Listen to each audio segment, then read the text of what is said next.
In the early 20th century, as European powers carved up the African continent in their colonial conquest, there remained one ancient kingdom that had never been subjugated, Abyssinia, known today as Ethiopia.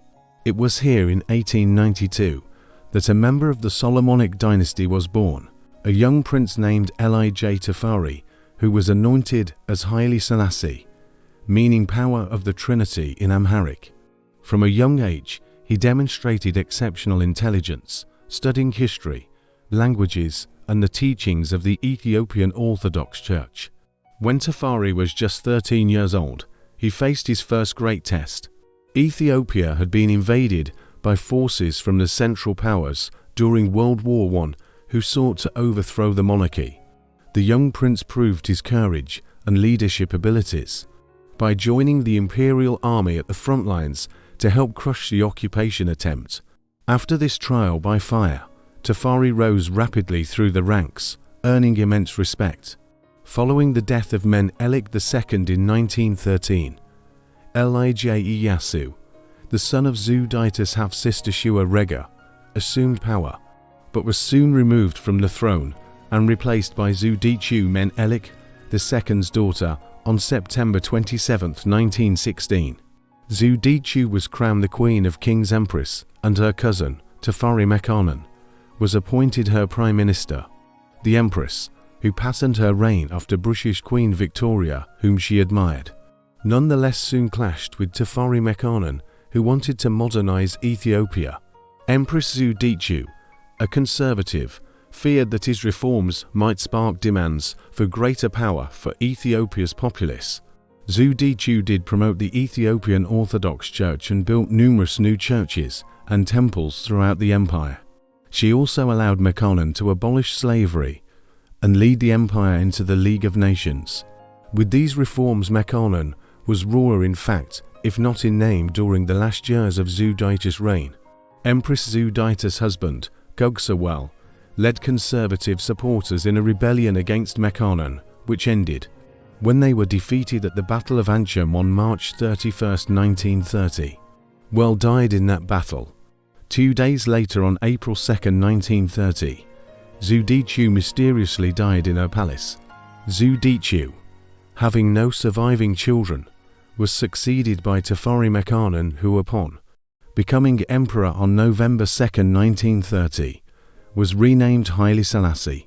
From the moment he assumed the throne of kings, Emperor Haile Selassie I set his sights on transforming Ethiopia into a modernized, industrial nation able to stand on its own against European colonial powers.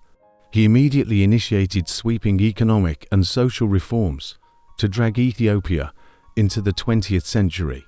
The deeply religious Haile Selassie viewed himself as a messianic figure, with his ascensions of the fulfillment of biblical prophecy that Ethiopia would become a light, leading the way for African redemption after centuries of oppression. For the first few years of his reign, the forward-thinking emperor pushed through reforms at a relentless pace, abolishing slavery, opening modern schools, creating a national currency and financial institutions, expanding infrastructure like telegraph lines, and forming the beginnings of a professional, industrial economy. However, Haile Selassie's dreams of developing a modern, unyielding African nation, able to remain free from colonial subjugation, was about to face its greatest test.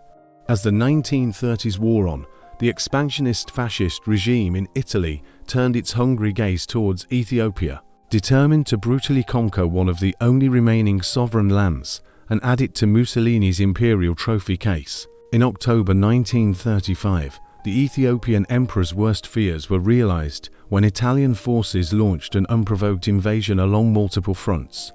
Though vastly outnumbered and outgunned, Haile Selassie I refused to go down without a fight to defend his nation's sovereignty.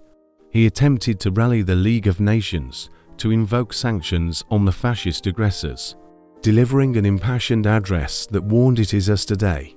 It will be you tomorrow if the world remained indifferent to Italy's transgressions."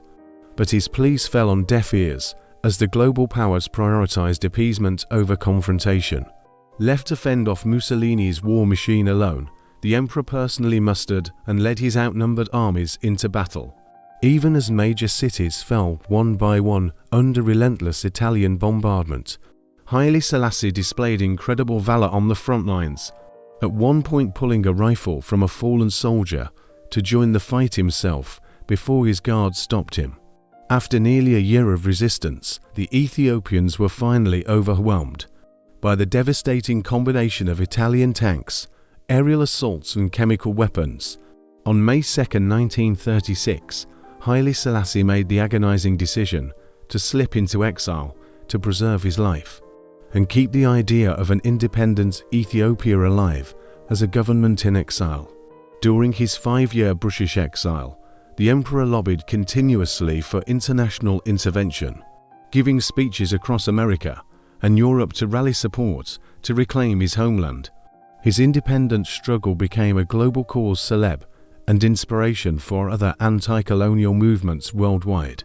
Finally, in 1941, with the aid of British forces during World War II, Haile Selassie raised an Ethiopian army in exile to join the fight alongside the Allies and liberate his nation from Italian occupation.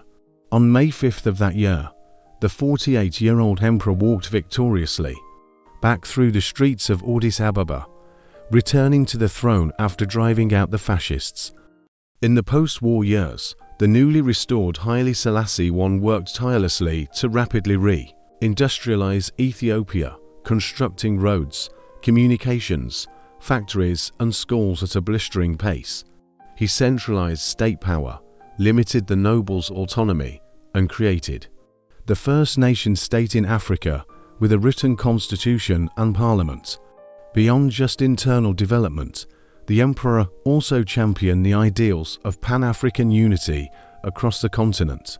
He was a driving force in establishing the United Nations and helped found the Organization of African Unity as its first chairman in 1963, with hopes it could aid liberation movements and one day politically unite the entire continent. To his devout Rastafarian followers who had embraced his identity as the second coming of the Messiah, Haile Selassie personified Afrocentric ideals of self-determination, nationhood and separatism from Western society, which they felt was irredeemably oppressive towards the African diaspora. Though deposed in his final years, Haile Selassie I cemented an immortal legacy as the revolutionary reformer who ushered Ethiopia into the modern world and transformed the ancient kingdom into an industrial, anti-colonial bulwark willing to fight for its very existence against European fascism. As Pan-African champion and symbol of black liberation, the last emperor of the Solomonic dynasty lived up to his birthright as one of the 20th century's truly iconic statesmen.